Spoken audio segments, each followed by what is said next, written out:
Hello everyone and welcome to another car profile, or in other words the BoP test. And as you can see by the title, by what's in front of you, it's the Porsche 911 RSR. Now this is one of the most anticipated ones, I guess, because it's one of the most picked cars. Funnily enough, it's in the top 24 Nations Cup today, and it's considered one of the fastest. So we're about to find out whether it is one of the fastest. Now it's an MR car, which means it's mid-engine, rear-wheel drive.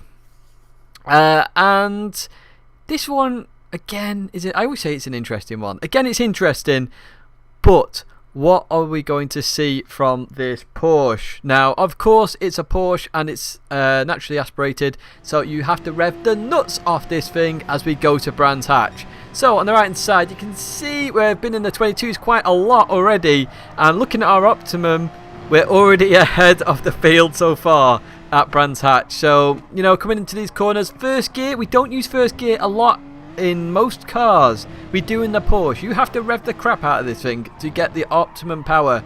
A 16.9 sector 1 at Brands Hatch. That's very quick. We just run slightly wide there. Showed you that, you know, the car can handle curbs. So remember, we're doing 5 tracks for this BoP test. We're here at Brands Hatch. This tests undulations, general handling. It's a handling circuit, and it's a very fast circuit in terms of downforce. You know, you need the downforce to get around the corners, especially this back end here. So we go to third gear. We're so low in the gears compared to a lot of other cars. We go to 4 other tracks in a second, and they all test different things as we come through down into Dingledale. And we're just up on our time, and then into this right-hander, very tricky right-hander. It did get unsettled a little bit there occasionally from the curbs, and then into here it gets unsettled on the exit. Now the thing with this car, if you're not at the top end of the rev range, you will find that the car will like to spin out if you accelerate. It is quite, it's not as stable as it used to be, the Porsche. The Porsche used to be much more stable than it is now, which I guess is to do with the balanced performance that's already happened to the car. But as you see, as we cross the line, we get a 122.1, and we're down to a 122.0 optimum. Remember, I do around 10 laps for each of the cars. I'll go a bit more if there's a big chunk of time that I know exists. But we go to Dragon Trail now. So Dragon Trail, we're testing curb abuse here, and also the stability in that last corner in Sector 2. And of course, got the chicane in there as well. So coming through here, you can see I don't abuse the curbs. Now I found when I tried to abuse that curb and on here as well, the car bottoms out a little bit. So on the first corner, it really bottomed out and jumped the car. So you can't abuse curbs as much as you can in some other cars. However, when you're on the curb and you've just got like a slight touch on the curb, the car is fine. So it's like a mixture of two things here. So, you know, if you're bottoming out the car, you'll struggle. If you're not, it's fine on the curbs. As you can see, we use the curb there just to pull ourselves round a little bit through this left-hander. We're gaining all the time here as we head down towards this corner here. Now this is like a stability test here, and again I struggled quite a bit in this corner in this car. Now in this lap it wasn't too bad. You can just see I've had to delay the throttle a little bit. You can see a bit twitchy there, but we come out of there all the same. So it's not the most stable car on power. That is interesting in the fact that it's an MR car. Obviously the engine's at the rear, the weight all goes to the rear. It should handle it better than it does. So it is interesting in that sense. We are up on other cars at the moment. I am not sure if it was the fastest here. Let me check. I've got my spreadsheet open. It is the fastest here. So this last sector I do nail very well. You can see there we're just gaining a little bit. Car was a bit sketchy out that corner as well. And it's not an easy car to catch this. Once it goes, it goes. But that's sort of known with the engine layout of the car. Now as you can see, this didn't log the times for some reason. We've got the optimum at the bottom, so we're safe, thankfully.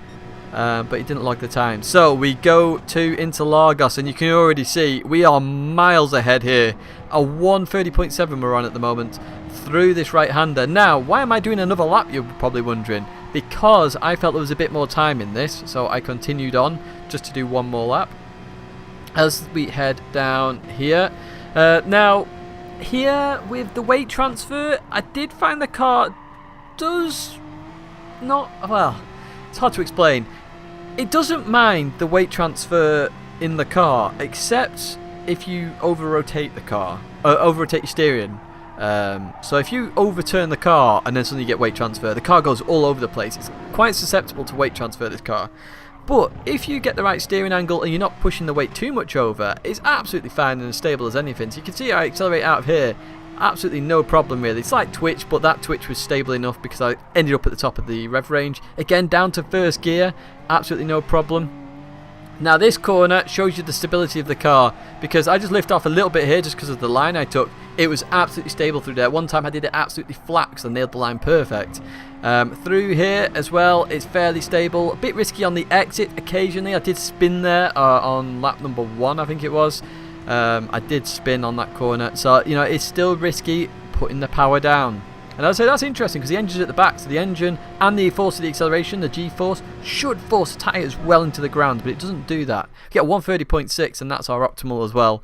Again, I believe that is the fastest at that circuit. So we've been fastest at every single circuit so far. Off to the Nürburgring GP. Now I did struggle here in this car. First sector is fine in this car. You will absolutely blitz absolutely everything in this first sector. This is a handling car, you've got to remember that. It's not about top speed, it's about handling, and the Porsche is amazing at it. And I don't know why it's so amazing, but it just is. You can see I run slightly wide there, that was a mistake, but I managed to bring that back with a ghost. Obviously with this lap, I was a bit more tighter, and that's how you should take it. I get a really good run out that corner as well on the ghost lap that I'm following at the moment. As you can see by the right hand side, we're in 155s consistently, so there is some consistent times there. But the main area I was struggling with this car is actually the chicane, believe it or not.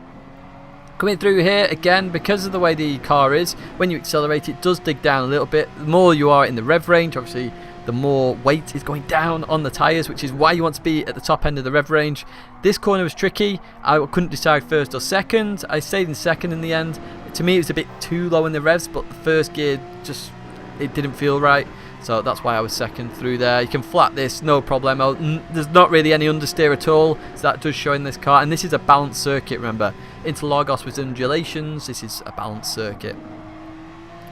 And we're in second gear. It's so unusual to be in second gear in any Group 3 car on this like corner, really. You're normally in third. But we continue on. You can see we're up on our time now. And we continue towards the chicane. Now, I thought I didn't do the chicane very well, but as I turned out, as I did more and more laps, I actually did it fairly okay. But as you can see there, we just get a bit of lift, and I think first gear is maybe slightly quicker through there. But I tried it and tried it and tried it, and I think one time I was slightly quicker, but then on the rest I was slower. So it was really testing the gears, and you will have to do that driving this Porsche. We head towards the line all the same, and this is a 154.7. I think my optimum goes down to a 154.562, and you can see that there. So you can see I did up 12 laps because I felt there was more time in that chicane. I did keep trying because I felt there was a chunk of time missing. So we're at Suzuka, another balanced circuit, and we're already at 158.4 in terms of fastest laps, and we're about to go even quicker. You can see our optimum down on the right hand side, 158.3. So coming into here, we suffer with a little bit. Now I mentioned this before, the weight transfer, we suffer that a little bit here as well. Remember, it's an MR car, all the weight suddenly wants to go to the front, makes the rear especially light, and that means the rear wants to come out. It's not as much as the Audi R8, because I did struggle in that car, but it does exist in this car as well, and they are both MR, so you do need to consider that. So we do the first sector at 32.9, very, very, very fast. I don't remember another car in the 32.9s. I'd have to go back and have a look, and we're even down on our fastest there as well. So into Tidgney 1 and then Tidgney 2. This car is so stable through this corner. It is ridiculously good here. These first two sectors, it obliterates anything that I've driven, or I feel like it does at least anyway. So into the hairpin, again, it is very, very quick in this hairpin. You can just put the power down, look at that, no issues whatsoever, because it's sort of in the right area of the gears. We're over halfway on the tachometer. In first gear, the power just sits there, it goes for it. It's not, if it was lower, we'd have wheel spin. Very interesting. So I dropped 2 gears here, which is unusual, and again that's so I can stay in the top end of the revs because the car is more balanced there. So if you are driving this car, make sure you are in the top end of the revs, otherwise you will spin more.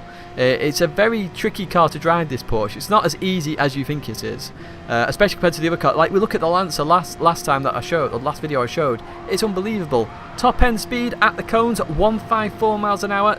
Good indication that it's not a top end car, so it will struggle on the faster circuits.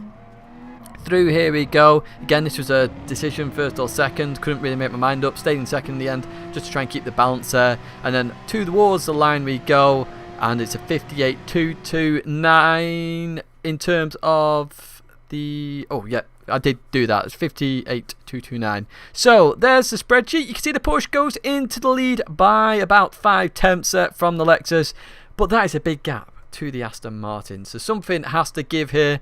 I've put the comments there. So weight transfer is an issue when braking. As I say, it's a bit like the Audi weight transfer. With it being an MR car, the whole weight pushing towards the front of the car makes the rear very light. It's not as much as the Audi, but it's still there. It does have power oversteer and some of it, but you've got, if you're in the top end of the rev range, you won't get it as much as if you're in the bottom end of the rev range, where you will get it a lot more. Again, that's very interesting. You do need to rev the car a lot. I said that throughout this video. Rev the crap out of it. You will get the most out of the car. There's a slight issue, as I say, when hitting curbs. So if you bottom out the car on the curbs, you will have issues. The car will become very unstable. Other than that, there's nothing major, and it's all to do with the power really with the Porsche. If you can manage the power with the revs, it'll be fine. Now, I've given it a risk indicator of 5 because I actually found it harder to drive than the Audi, so I didn't think it would be a 4. Now, it's not super hard to drive. As I say, if you can get the top end of the rev range, it's fine, and you can absolutely hammer it. You saw some of the consistent times, especially at Nürburgring. It was like 55, 55, 55, 2, like all of them, and then I just started getting quicker and quicker and quicker. Suzuka, obviously, I built up my times because I kept spinning out because I was getting a bit tired at that point. That's obviously a factor. So I did give it a 5. It's not the hardest car to drive. It's not the easiest car to drive. It's certainly the fastest car to drive so far. So I hope you enjoyed that BoP test. As you can see on there, we've got the Ferrari next, which should be in a couple of days' time. We've had more requests. You can see the numbers are going down on that list. So, you know, if you want a car add-in, it will go as number 18 onwards. There's another video playlist there of the BoP test if you want to watch another one. My logo's there if you want to subscribe. Like it if you like it. I know a lot of people are enjoying this video series. And I'll see you at the next BoP test.